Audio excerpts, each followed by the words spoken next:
It's summer in one of America's most iconic national park. In late summer, juveniles are practicing for an iconic showdown.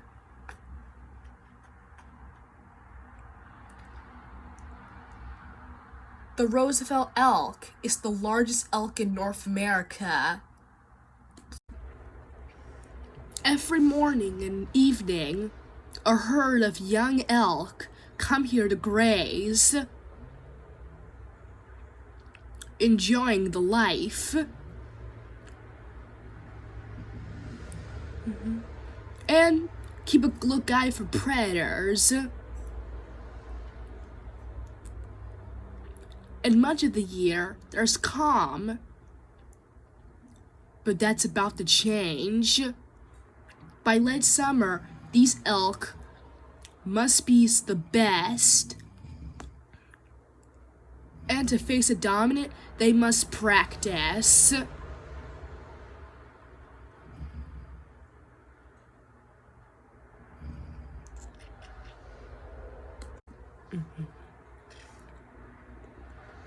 Fights like this are ferocious, but during the mating season, they can become even brutal.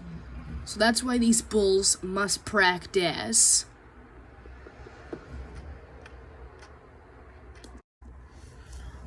Across Prairie Creek, home to lots of species of life hanging in the woods, and they're all ruled by a giant. This is Redwood National Park.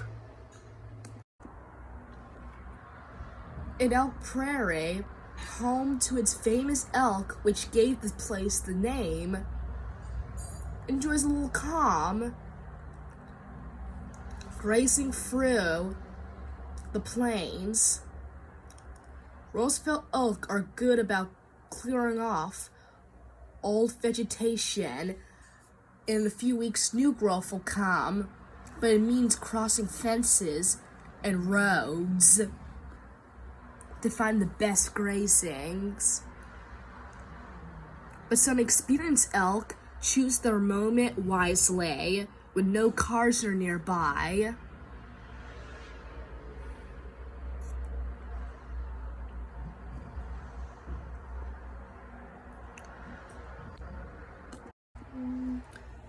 In a rainy day, by the elk, smaller black-tailed deer graze by them. They're like a half the elk size. But the elk don't mind, as long as they're here peacefully. And, like the elk, they keep new growth coming. In Ladybug Johnson Grove, just a few miles from Prairie Creek, deep in the forest, something precious. And something way adorable for visitors to see, and unexpected too. Fawns. Twins. It's common to see these twins. Deer normally have two deer, which is rare for their cousins, like elk.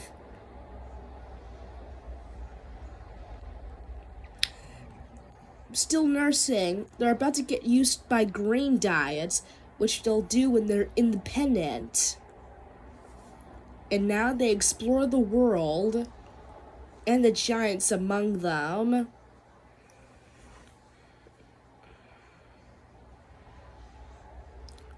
The white pigmented spots around them will disappear in a few months of their life.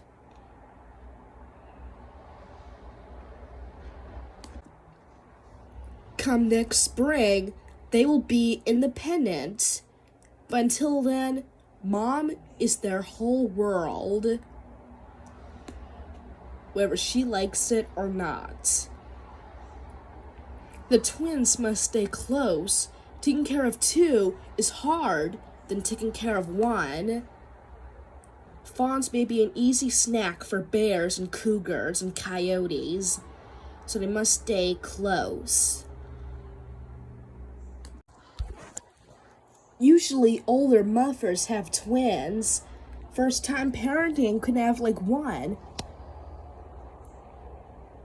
So she must have learned how to take care of young ones.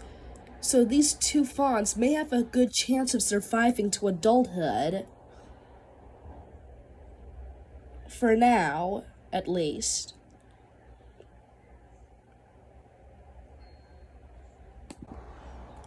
Whatever forest or fields, deer have a good place of grazing in a rainy day, and by their larger cousins, the Roosevelt elk. Around 1,000 elk are by the deer in Redwood, but it wasn't always this way. Before the Roosevelt elk got the name Roosevelt, elk across the Northwest were hunted to extinction. And here, only a few hundred survive. The elk here's fate looked sealed. But in 1897, biologist C. Hart Marvin named the species Roosevelt elk after his friend Teddy Roosevelt. Soon, after being a president, Roosevelt established Mount Olympus just a few hundred miles away from the park as a national monument, protecting the Northwest's elk. Today, more than 1,000 roam in Redwood, and across the park, several 100,000 roam freely. Now they graze between deer and birds. And their numbers are soaring and growing as fast as ever. Without the protection of Roosevelt, this species of elk could already be extinct. And we would never see them. Around 1 million visitors that visit Redwood each year have came to see these gigantic monsters. The elk are a popular attraction, and so is the prairie they feed on, a popular hangout for millions of people. The elk may be famous in the park, but it's not the reason why Redwood was Redwood, and it's not the main attraction here.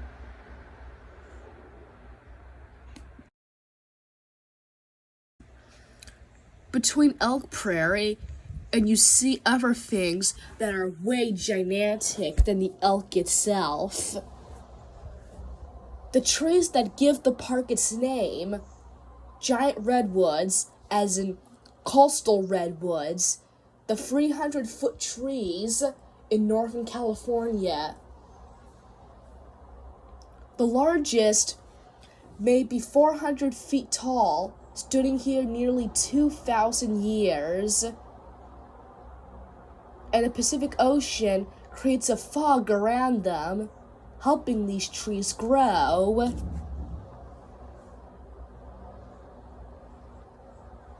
These are the tallest on Earth.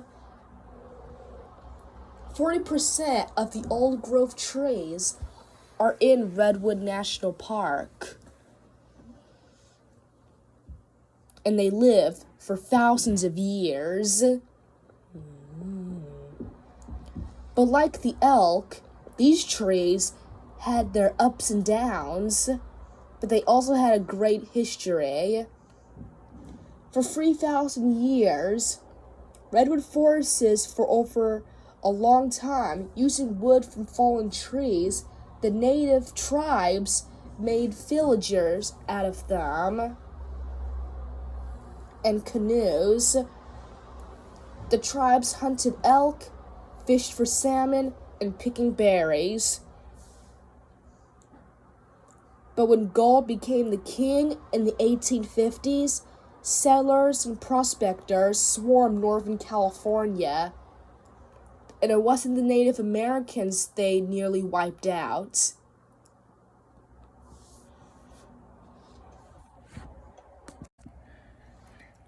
As unlucky gold miners lift their eyes surrounding forests, a logging took over, wiping out as many redwoods, and sold up. The early 20th century, the trees were in steep decline. But soon, people that are trying to stop tree logging established free state parks here. But the logging kept chewing up the trees until in 1968, when President Lyndon B. Johnson signed Redwood as a national park. After that, the logging ended, and the trees continued to grow into thriving giants. If the elk were saved from extinction, so will the trees they live in. And this place is a final refuge for creatures. At the forest floor, another world meets. Redwood is a haven for snails and slugs, more than any national park on Earth.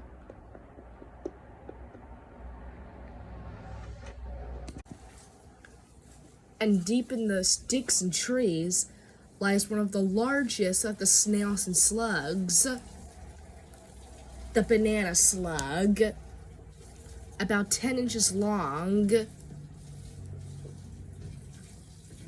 and a good diet for dead plants, and leaves behind a trail of slime, a good fertilizer for the plants it leaves behind.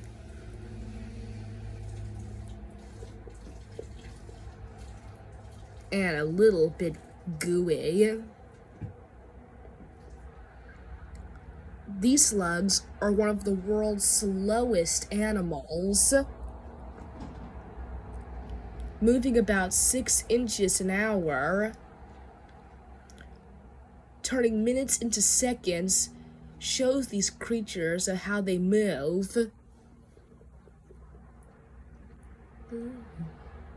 And they are in no hurry. Many predators would avoid these slugs.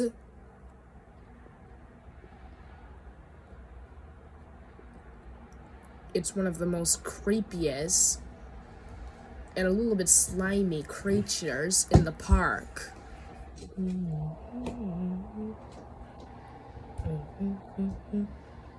And a bit yellow. Banana slugs are not poisonous, but they do have a strategy to protect themselves. A lot of goose slime in them. If any predator comes after them and eats them, their whole mouth will be covered with slime and mucus.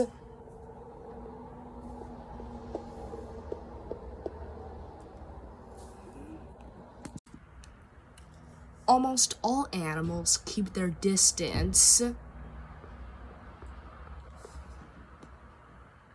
And this banana slug, a survival strategy that takes its sweet time.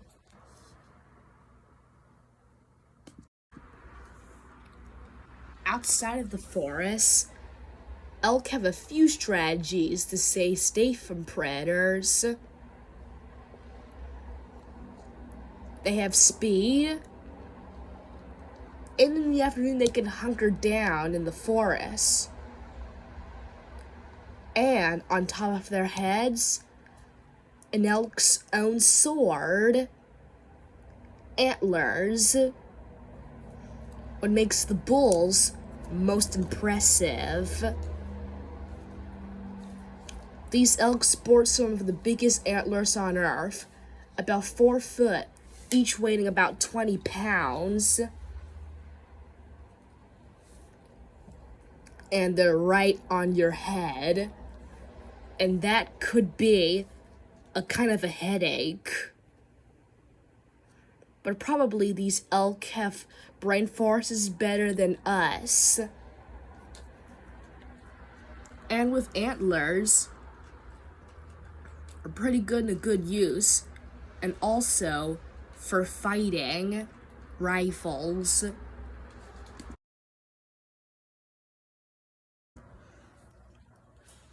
Outside of Prairie Creek, the giant redwoods that surround it like guardians need water.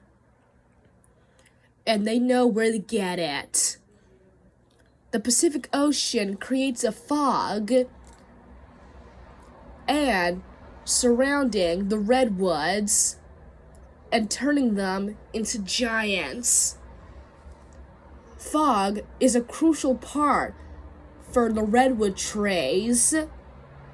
A single tree can drink about 160 gallons per day.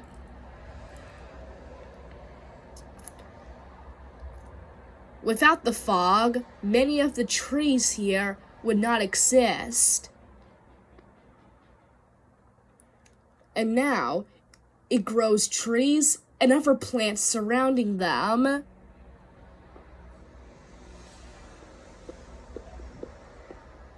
And fog can also be a bit rainy. With too much clouds, rain comes. And the reason why the fog is here? Because of the Pacific Ocean, the world's largest ocean. Redwood is part of the California coast, a bit northern, and unlike the coast in Southern California. Redwood National Park is more than 130,000 square miles, and enough room to fit in 3 state parks. Elk Prairie is in one of the first, Prairie Creek, also has some of the tallest redwoods in the world. Some about 300 feet. And a good place to see the fog around the trees. Soon the sunshine burns off the fog, and showing these trees in the sun.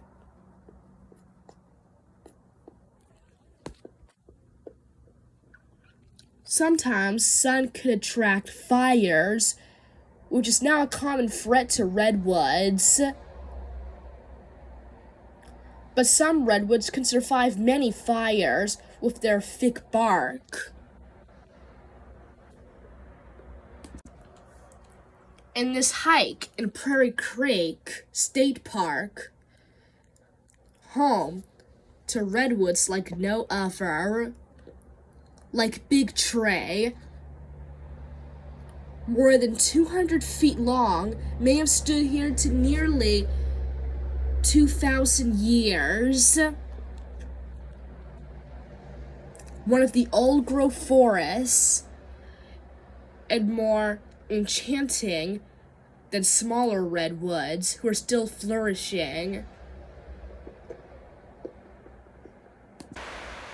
And the reason many trees are growing so fast, the Pacific Ocean, a playground for millions of visitors every year.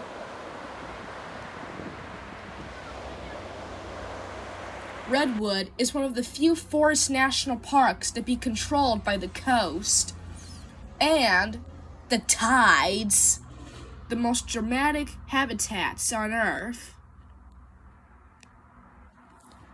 and exposing a few rocks with tidal pools and life on an astonishing scale, including creatures like no other. But for the marine creatures, exposed in low tide would risk getting cooked in the heat, so they stay still. These animals are experts at the tide. They can survive hours, enough time for high tide to return. More than hundreds of thousands of species survive for these rocks in the tide.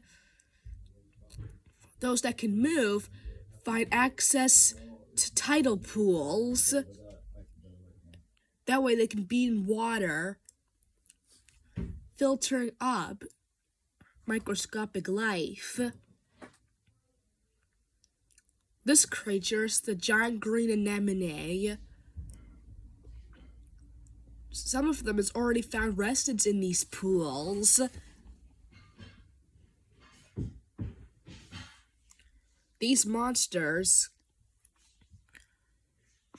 at high tide, they can hunt with their tentacles, paralyzing them.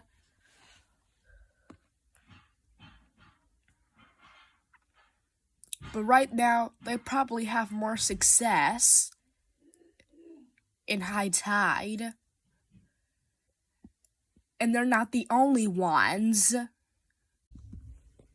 One that has 5 arms and a lot of tube feet. In the underside, the center, a mouth. The ochre starfish, or purple starfish, or ochre sea star.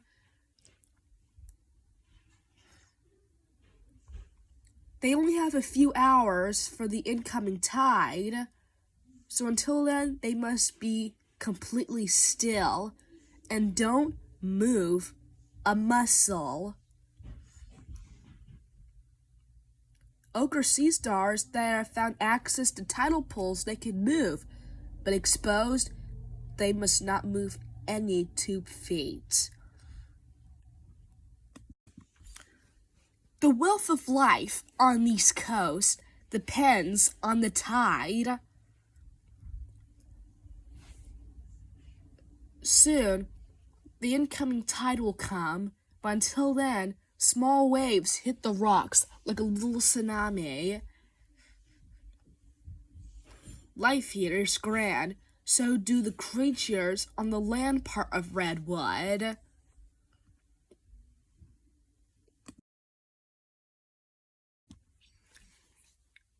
Even though logging is put to an end by these redwoods, these trees have never fret. Many trees can survive wildfires, but the longer it takes, the trees can get risking burn. Mostly the old growth trees. And if this continues, many of the old growth trees, the last remaining, will be burned by fires.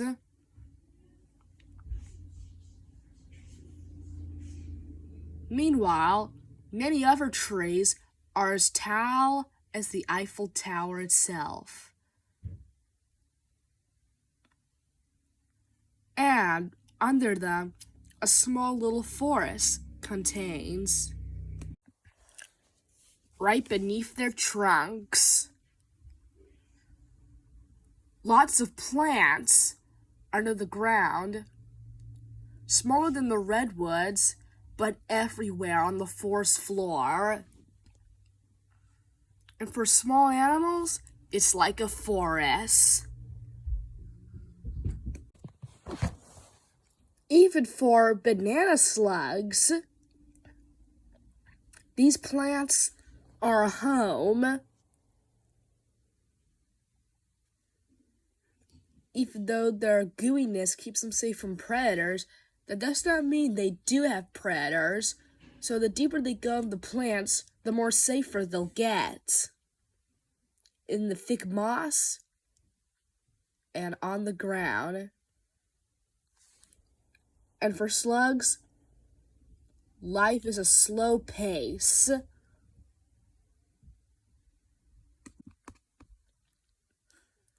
In the afternoon, a rarely grazer comes out.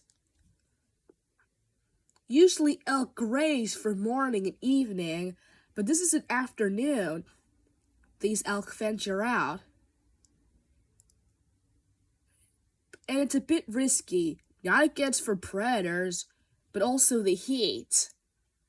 Temperatures reach over 70 to 80 degrees in summer, so the elk stay in the shade, only venture out for a few minutes to eat.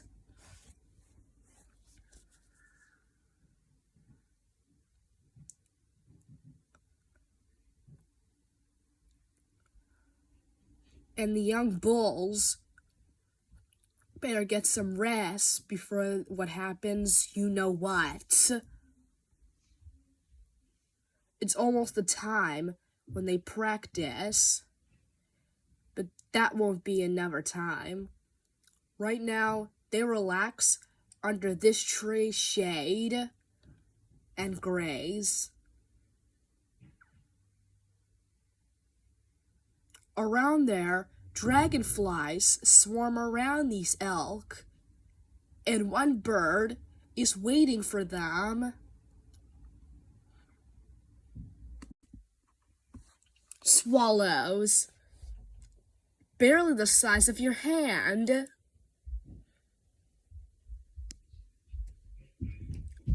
are here to nest. To feed their chicks, they must have a feast in Prairie Creek. All across summer, Prairie Creek is swarmed by millions of dragonflies and a dozen species. The dragonflies will live for only a few weeks. They will mate, lay eggs, then die. But some will never have the chance to breed, because exposing like this, they're exposed to predators.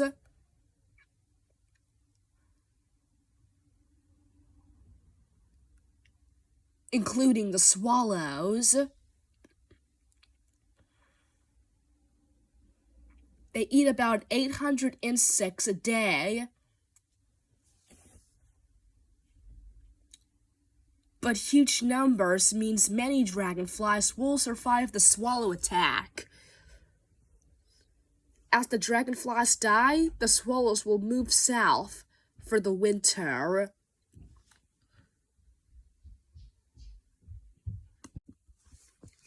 But across Prairie Creek, it isn't just elk that graze around here or venture out. It's also home to lots of species in Redwood. Small little birds sometimes venture out too, with small wings. Here for Prairie Creek's insects and water.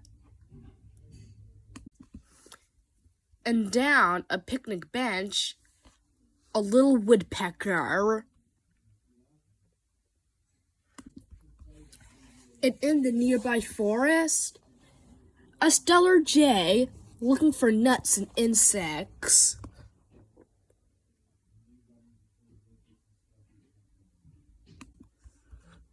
Also a little banana slug. And some birds take to the wing. Turkey vultures.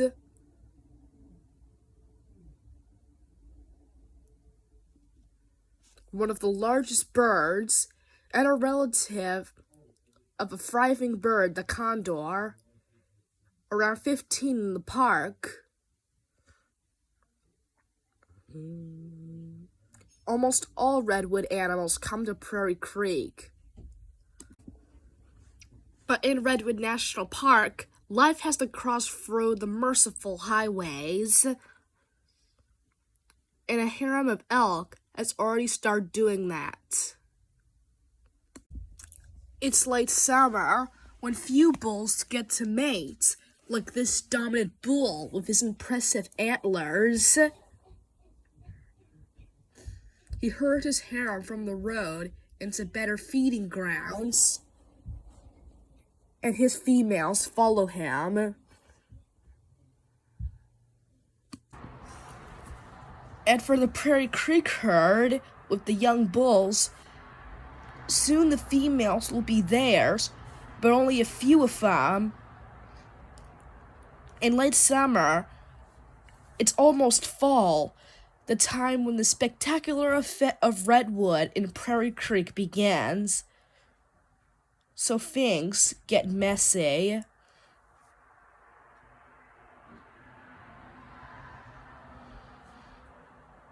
Their friendly behaviors turn into tussling. At first, for a second, honing their skills. From sunny days to rainy days, and to those in between. Younger elk with 3-foot antlers are ready to practice. They can only be dominant bulls a few years, but to be those, training is inevitable.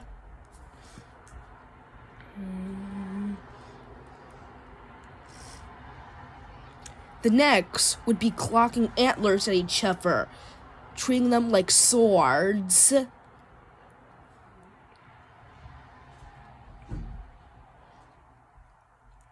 These are only just younger bulls who are getting the fight.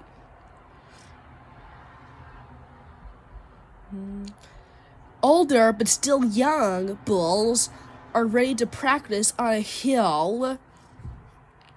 And they know the time is almost coming, what they've been looking forward all year long. It starts with running around and shaking the trees with their antlers, scraping the last remaining falcon off their antlers they've been doing all spring.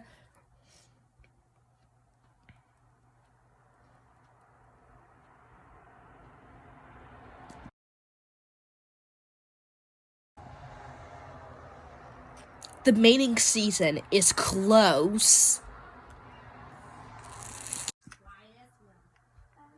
For Roosevelt elk, mating season is another chance for them to secure the next generation.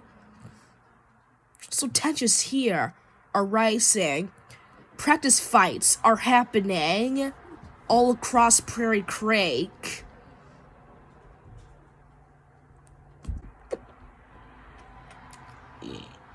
So immediately they start collecting antlers.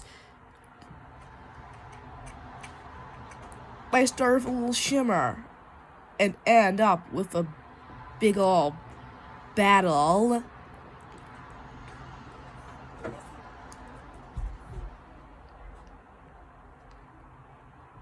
Fights like this may look serious, but during the mating season, they're even too insane. They can even injure someone. But practices like this can only be a little harmful. Kicking dirt with their antlers, treating them like swords. These antlers is what they've been preparing for all year.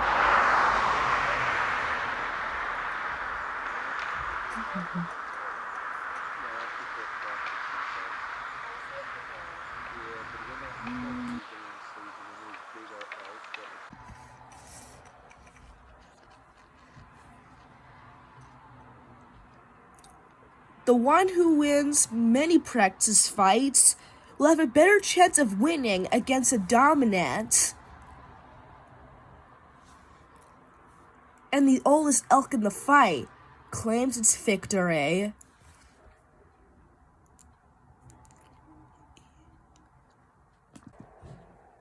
And this young bull looks victorious, and his place to get females would be secured. For now, at least.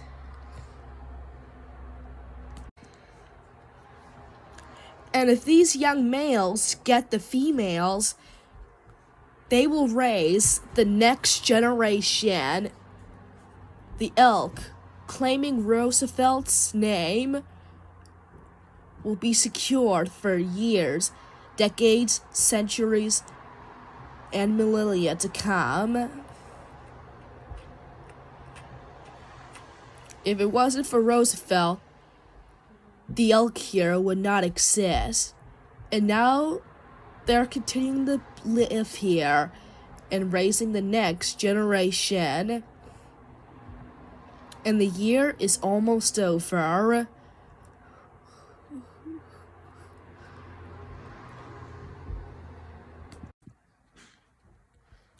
But everyone does know Redwood National Park is not just about the elk.